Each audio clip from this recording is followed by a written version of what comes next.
Hi everybody. Today I want to talk about my second supernatural childbirth that was free from pain, and it happened right here in my little tiny bathroom on the floor. So I'm going to go ahead and get up and go in the other room so I'm not just sitting on the floor, and I will tell you all about it. So, as I said in my intro, we today are going to talk about my second supernatural childbirth. I've had two. And actually we have on our channel, we have a few other videos about supernatural childbirth, and there's a book that I read that was a great help. And actually there'll probably be a link up here that you can click on if you're interested in the book, Supernatural Childbirth. We go into detail in some of the other videos. But today I wanted to talk a little bit more specifically about my experience with my supernatural childbirth.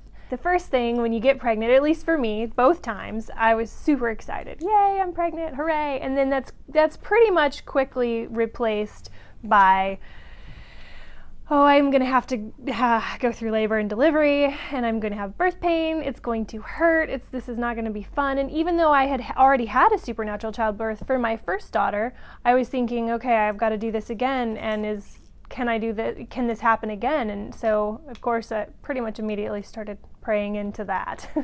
With my second one, I started praying into a supernatural childbirth pretty much immediately because of the great experience I had had with my first one. We also have a video on that if you want to check that out.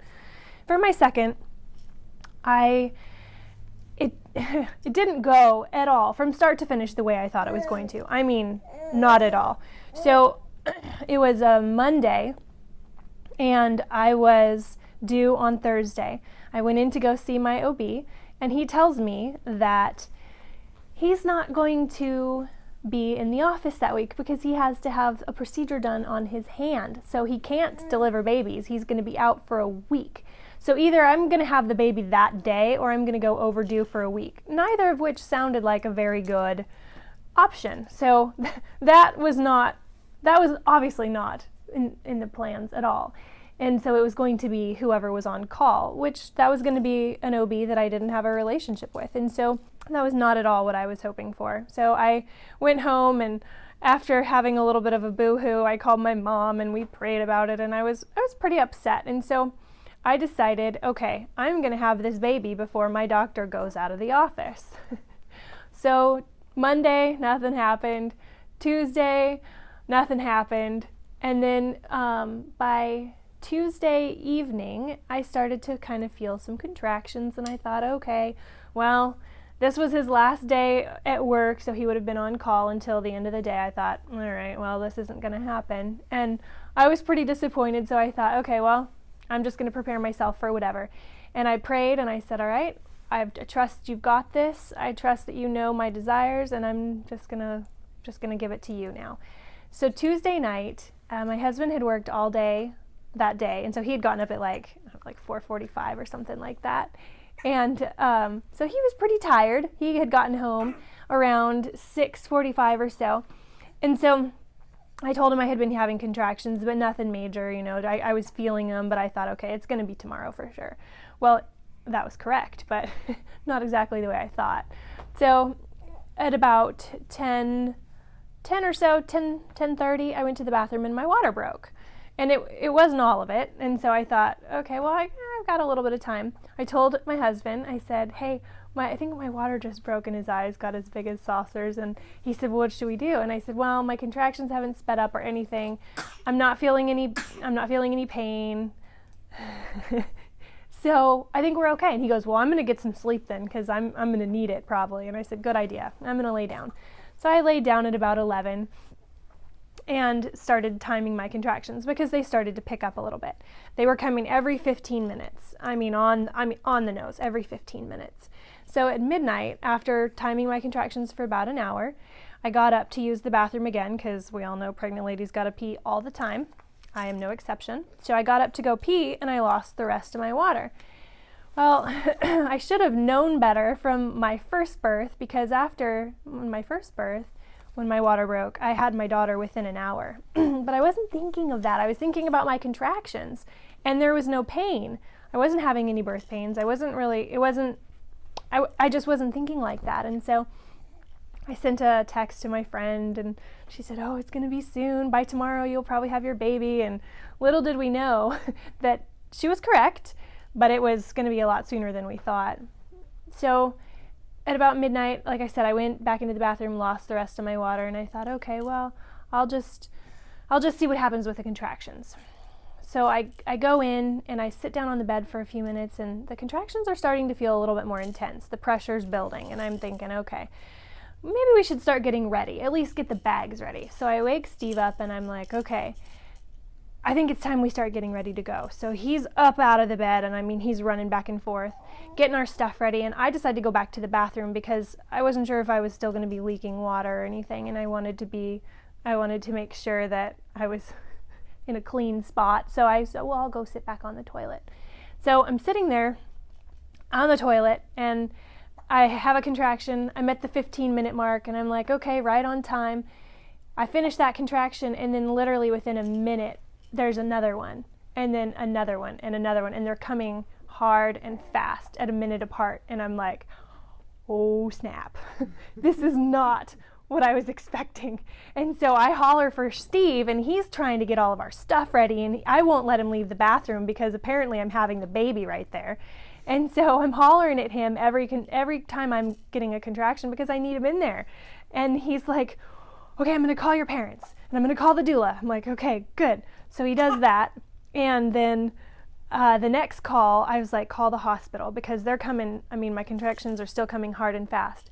Now, mind you, I'm still not having any pain, which is amazing. Thank you, Jesus. But not having any pain. And so that's why I'm still thinking, okay, I can probably still make it to the hospital. Right? It's not there yet. It's not time. No. So after he calls my parents a few minutes later, I have him call the hospital because I was told to call them and say, hey, we're going to be coming in. At this point, I'm starting to make a little bit of noise because the contractions are starting to get really intense. And then one minute later or so, he's out trying to figure out how to get the suitcase ready to go in the car. And I decide that I'm going to do a little self-check just to kind of see, if there's anything I can feel. So I do, and sure enough, her head is about that far up there. And I'm like, it's on. It's happening in the bathroom. I'm going to have the baby in the bathroom. And I'm worried that there's this nice little cream-colored bath mat in our bathroom. And that's all I can think about is that I'm going to get stuff on the bath mat. I'm also trying to figure out if I can swing my leg up high enough to get in the tub, but neither that wasn't going to happen either. So he comes running back in, and I said, call 911. We're having the baby right now. And he, again, eyes as big as saucers. Are you sure? And I'm like, yeah, I'm sure. And he tells me later that all he was thinking when I said that is, how can I get her into the car and drive her to the hospital? That didn't happen at all. So anyway, he calls 911 and he gets them on the phone.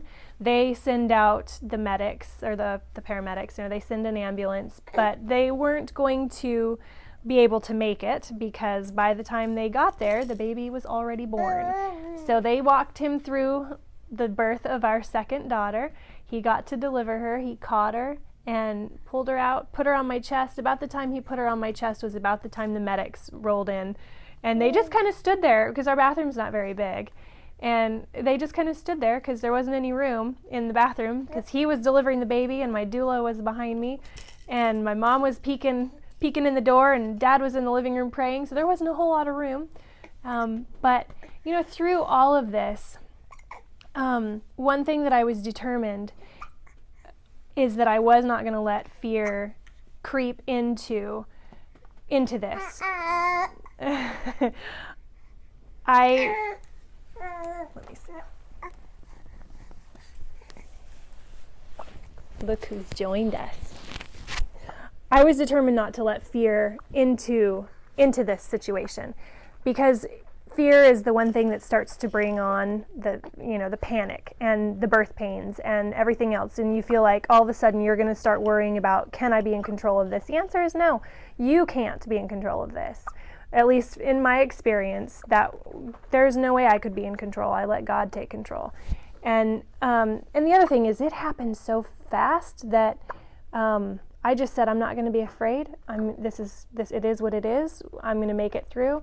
And she was born from start to finish. I lost the rest of my water at 12:10, and she was pronounced at 12:44. So I had a 34-minute birth with her, which is maybe not normal, but that's what I prayed for.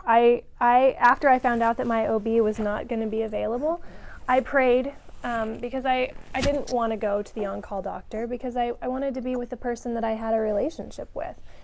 And that wasn't going to happen. And so God knew what was on my heart. And he gave me this amazing birth. He gave me a quick birth, and it was free of pain.